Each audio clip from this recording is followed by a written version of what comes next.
Odiado por muchos y respetado por otros tantos, el Dr. Marco es esa clase de personaje del programa de la Fórmula 1 que no deja indiferente a nadie. Ya sea por su forma de hacer negocios, sus más y sus menos con los pilotos de la Academia de Red Bull, o simplemente su forma de decir las cosas tal cual las piensa y sin filtro, siempre ha estado en el ojo del huracán y la polémica. Pero realmente, ¿quién es Helmut Marko y cómo llegó a ser uno de los mandamases de Red Bull? En este vídeo repasamos la historia de este piloto austriaco ganador de Le Mans, ojo, que acabó tras un accidente y mucho enredo en el equipo Red Bull de Fórmula 1. Y nos tenemos que remontar hasta el año 1943, cuando nacía nuestro protagonista de hoy en Graz, Austria.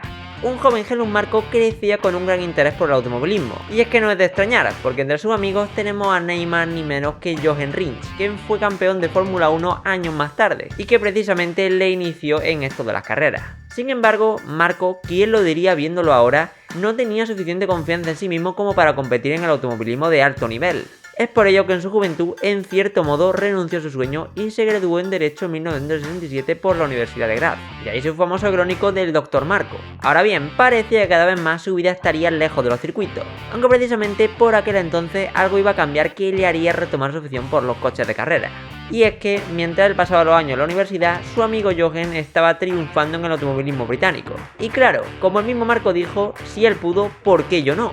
Ya a finales de la década de los 60 empezó a competir en toda clase de categorías de turismo, prototipo o con Fórmula 2, destacando una espectacular victoria en Mónaco en la Fórmula B, categoría de soporte de la F1 por aquella época. Es por ello que tras forjarse cierta reputación, en los años 70 compite por primera vez en Le Mans, junto con Ruy Linz a los mandos de un Porsche 908, acabando ni más ni menos que en la tercera posición en la general de la mítica prueba. Y claro, no quedó ahí su aventura en el mundo de la resistencia, porque es que al año siguiente con Ismail Deneb y un Porsche 917K ganaron las 24 horas de Le Mans de forma apoteósica, logrando además la victoria de los alemanes de Porsche en esta increíble carrera por segunda vez en su historia.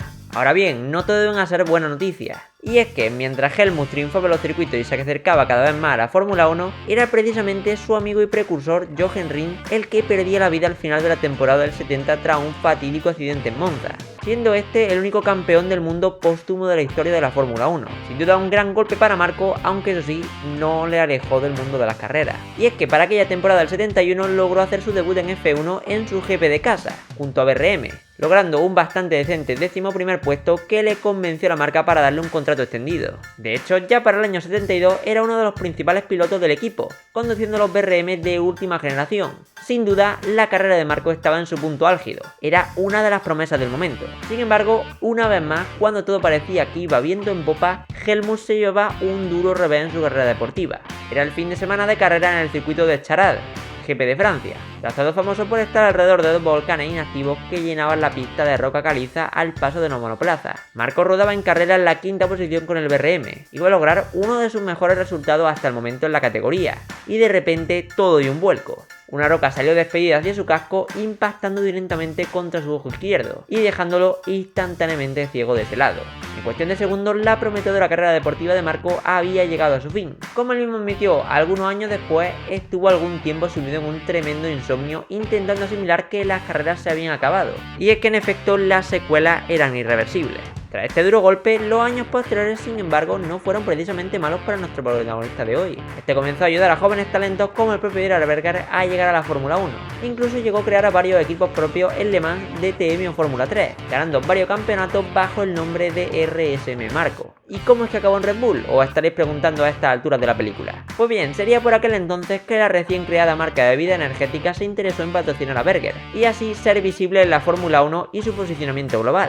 Marko, como asesor de Berger, conoció a Dietrich Mateschitz, el que fuese fundador de Red Bull, y no tardaría mucho en comenzar a hacer negocio. Es por ello que en 1995 fundaban el Red Bull Junior Team, un equipo de Fórmula 3 equivalente a la Fórmula 2 por aquel entonces, donde formara jóvenes talentos para la Fórmula 1, donde ya empezaban a involucrarse con equipos como Sauber. Ahora bien, este joven equipo no terminó de cuajar en sus primeros años, siendo vendido a Arden, propiedad del padre de Christian Horner, que posteriormente ganó varios campeonatos en los años siguientes, destacando el título de 2004 con Vito Antonio Lucci, siendo el propio Horner el jefe de equipo por aquel entonces. Las piezas, como daréis cuenta, van empezando a encajar, porque para el 2005 Red Bull compraba Jaguar para fundar su propio equipo de F1, creando además su propio equipo junior al año siguiente usando la base del extinto Minardi. Pasaban los años y Marko, en su puesto de asesor del equipo y cazatalento, por así decirlo, comenzaba a tener éxito, especialmente con Sebastian Vettel, talento descubierto por él que con el Red Bull logró su primer mundial en el año 2010, al igual precisamente que un conocido por todos,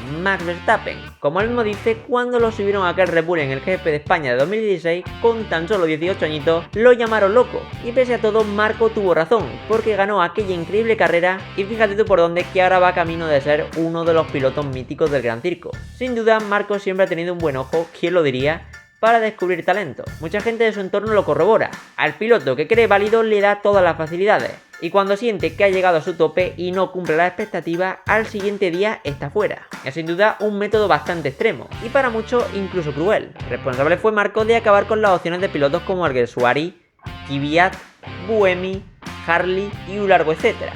Aunque ahora bien, a la vista está, parte del triunfo de Red Bull también fue mérito de este polémico personaje. Te podrá gustar más o menos, estarás más de acuerdo o menos con sus declaraciones, que por cierto, vaya tela con algunas cosas que dice, pero a la vista está que su forma de hacer las cosas, y siendo tan directo hablando y actuando, ha sido pieza muy importante para el éxito de su equipo, y a sus 80 años, tras una larga carrera como piloto, manager y asesor, no parece por lo pronto que vaya a retirarse.